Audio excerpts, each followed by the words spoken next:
Ladies and gentlemen, tonight we're sharing a unique musical tradition where one voice can create many sounds inspired by nature and culture.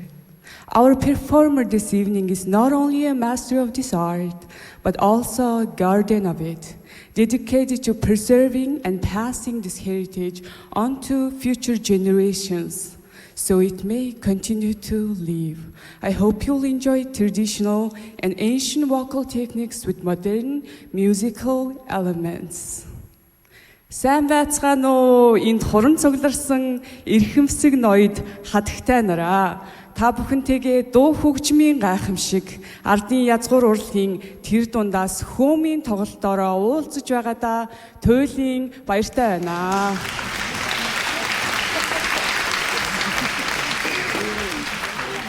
Хөөми гэдэг бит бус соёлын үнэт үеийг хойч үдлээ уламжлан өвлүүлэх их үйлсэд сэтгэл зүрхээрээ хувь нэмрэн оруулж түгээн дэлгэрүүлэхийн зэрэгцээ орчин үеийн хэм маягтай хослуулан та бүхэндээ өнөө оройн концертыг толиулахаар Болгаар улсад зохион байгуулагдсан 2020 оны Дэлхийн ардын урлагийн аврах шалгаруулах наадмын алтан дипломын эзэн Дэлхийн хөөмийн холбооны хүндэт гишүүн ноён Тод гэрлийн алтан шагаа мөн түүний хамтран зүтгэгч морин хуурч Монгол улсын соёлын тэргүүний ажилтан Дэ Үлзийн мөрөнгийн хамтаар халуун дотноор тайзнаа урьж байна. Please welcome on the stage the gold diploma holder of World Folklore 2020 in Bulgaria and respected member of the World Association of Throat Singing, Mr. Tod Gerel Алтан шагаа and his lifelong friend, our amazing Дэ Үлзийн мөрөн. Please give them a round of applause.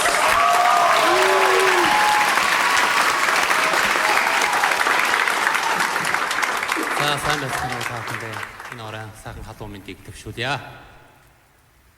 Үнийн бэлэгтэй, үлзий хэмэртэй, дээдийн бэлэгтэй, дэмбэрэл юруултай энэ сайхан өдөр Монгол ардын язгуур урлагийн тоглолтыг сонирхохоор хүрэлцэн ирсэн та бүхэн минь сайн байцгаана уу? Hello and welcome. We are truly delighted to have you here tonight to experience the traditional Mongolian art of Hume. I hope you are all doing well, and we sincerely appreciate that you have taken time from your busy life to here with us this evening. Юуны өмнө та бүхэндээ Монгол хөөмийн тухай дүгм танилцуулъя. Okay, now first let me briefly introduce the origins of the Mongolian Hume. Монгол хөөмийн Монголын Алтай нурууны салбар уулас Булнай нуруунаас их аван урсдаг, дэлгэр мөрөн, тис мөрний их ай сав газраар үе дамжин амьдарч ирсэн ард түмний урлаг мөн гэж үздэг. Hume is a treasured heritage of Mongolian people, pouring from life in the vast land of the Altai-Khangai Mountains, along the flowing waters of the Diligiri and the Tes rivers, and of course the great landscapes of the Western Mongolia. It is voice shaped by the generation who have lived in deep connection with nature. Хөөмийн нэг хүнээс хоёр янзын өөр өнгө авьяа дуурдгаараа гайхалтай урлаг гэж хэлэгддэг.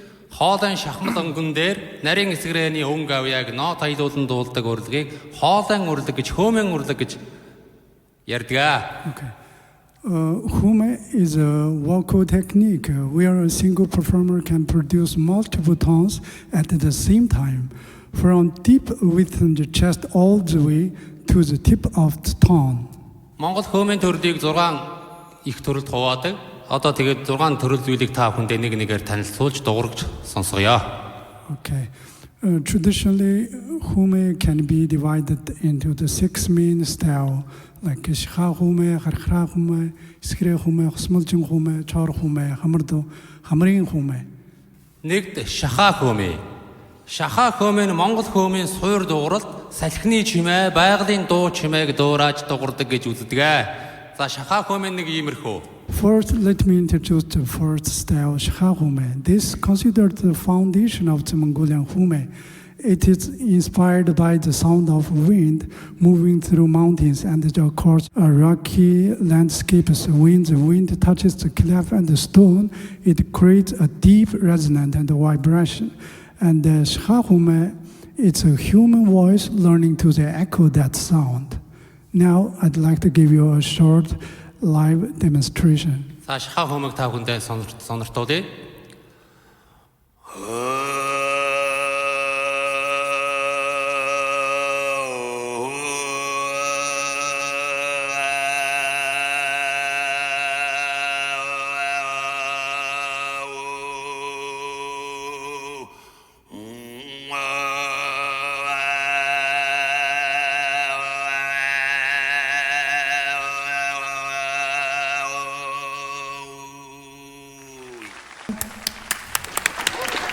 Хоёрдугаар хархираа хөмий. Хархираа хөмийн бүдүүн аргил дууралтай амтан ариатны дуу чимээг дураасан, гол усны дуу чимээг дураасан гэж үздэг. Та бүхэндээ хөмөлж сониртуулъя. Second, harkrahume. This style is deep, powerful, and resonant. It draws inspiration from the sound of nature at its most intense. The roar of wild animals and the thunder of the waterfalls deep in the mountains. It is a sound that feels ancient, raw, and full of strength. And you may find it familiar because many films, especially those with a sense of mystery, have used sound like this to evoke something primal, something unknown.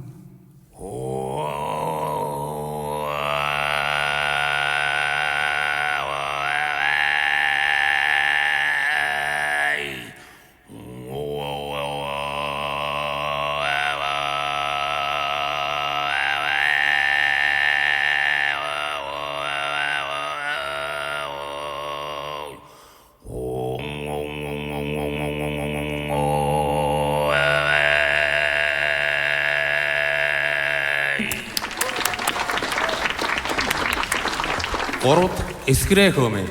Эскрэ хөмэй болж ирээд хөмийн дууралтад яг жинхэнэ утгаараа хоёр хоолойны хоёр авьяа аялгуу хоолойнд гарч ирдэг. Доор шахааны өнг, дээд талд нарийн эскрэнийхээ өнгөөр ноот аялан хөмэлдэг. The third one is iskrehume. This style is built upon shahume, but adds something extraordinary. By shaping the tone, the performer creates a clear, high-pitched tone about the bass sound. So, it's one voice producing two different sounds at that time. And even more fascinating, these two layers can create different melodies. Once again, this sound is inspired by nature, like the wind moving through rock in the mountains, creating both a deep resonant and a delicate vessel at the same time.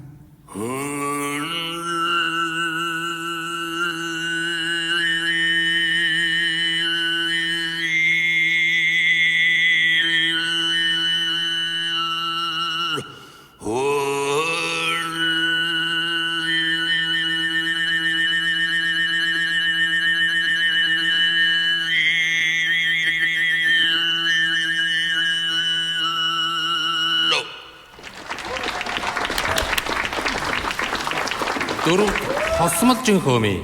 Хосмолжин хөмий нь Монгол ардын махтаал туулд хэрэгэлдэг. Махтаалынхаа үг аялгууг шагаа хөмөйтэй хослуулан явдгийг хосмолжин хөмэй гэж нэрлэдэг. Next one is hosmolжин hume. The word hos means double. This style blends two different vocal worlds. On the one hand, you hear a natural singing voice, often used in the traditional praise songs honoring heroes or the spirits of nature. And on the other hand, you hear the sound of hume. These two voices alternate and intertwine, moving between ordinary singing and overtone chanting, creating a unique layered expression.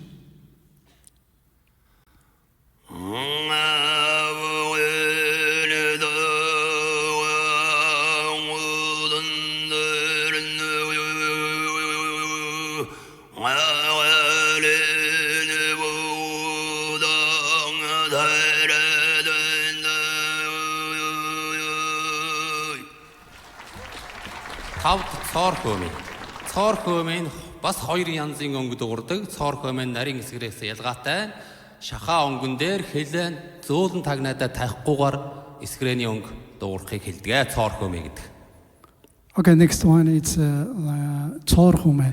Like the other, it produced two tones at the same time, but the technique is more subtle and not too easy to master.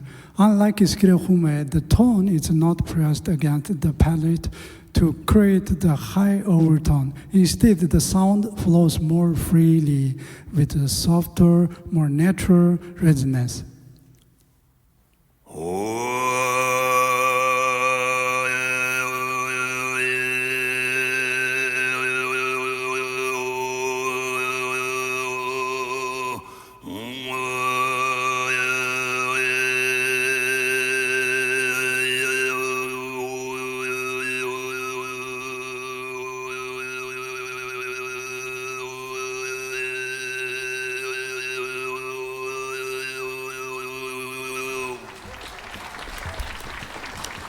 Зургаад хамрын хөндийн хөөмэй. Хамрын хөндийн хөөмийн амаа хомхоод амаа ангахгүйгээр дууралтаа хамрынхаа хөндийд гаргаж дуурахыг хамрын хөндийн хөөмэй гэж хэлдэг. And the last one is the final one. It's Nesu Hume. This one is easier to recognize. This sound is shaped mainly through the nasal cavity.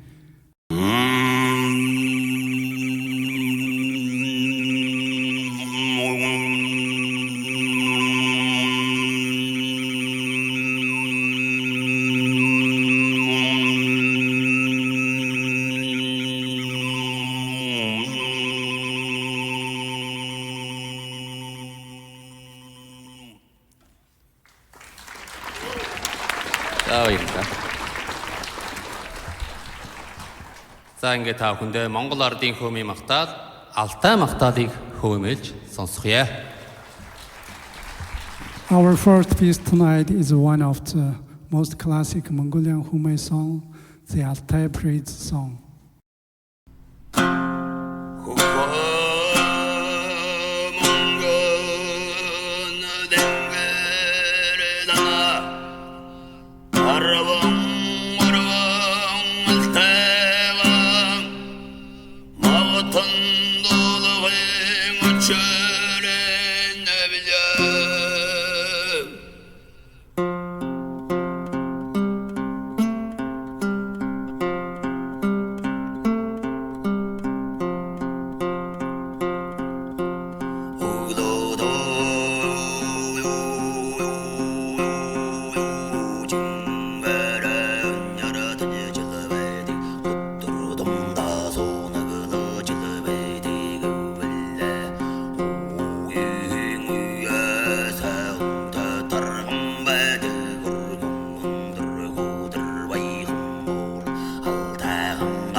баярлалаа. Дараагийн дугаар Халимаг Монгол улсын Халимаг улсын ардын дуу Ээж минь дууг та бүхэндээ зориулъя. Ээж минь дуу 1811 онд зохиогдсон дуу. 200 гаруй жилийн түүхтэй болж байгаа дуу мó. Халимаг монголцууд, торгууд монголцууд баруун Европт дайн тулаан хийж явж байхдаа гэр нутгаан санаад ээжээ санаад дуусан ийм дуу байгаа юм аа. Энэ дууг та бүхэндээ дуулъя. Our second song name is Age, which means mother. Because of centuries of war and history, the Mongolian people are now spread across many places. Mongolia, the Republic of Tula, and Russia Federation, and the Republic of Kalmyk, Republic of Buryat, Inner Mongolia in China, and even Afghanistan. But in the heart of every Mongolia, there is always a song about their mother. Tonight, this song comes from the years 1811, during Napoleon's invasion of Russia. It was written by a Kalmyk Mongolian soldier who was far from home, thinking of his mother, and the original title of this song was Bitter Spring Water. Please enjoy.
баярлалаа.